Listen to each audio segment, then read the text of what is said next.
Presidenti serb Aleksandar Vučić është shtruar sot në Akademia Ushtarako-Mjekësore në Beograd.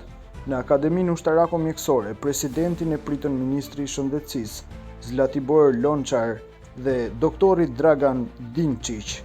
Vučić është ndjerë papritur keq gjatë një vizite në Shtetet e Bashkuara të Amerikës, para së cilës ka kërkuar ndihmë mjekësore dhe pas ekzaminimeve ka vendosur të kthehet në Serbi. Kjo e ka penguar atë të marrë pjesë në ngjarjet kryesore për të cilat kishte udhëtuar në SBA. Vučić është ndjerë keq në orët e para të pasdites me orë lokale, ndërsa po përgatitej për takimet e ardhshme pas një takimi me kongresisten Claudia Teni dhe Rod Blagejović, si dhe me sipërmarrës serb nga Amerika.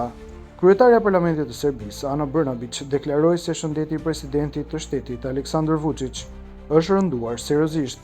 Ajo shtoi se ishte planifikuar një takim ndërmjet Vučić dhe presidentit amerikan Donald Trump në Florida.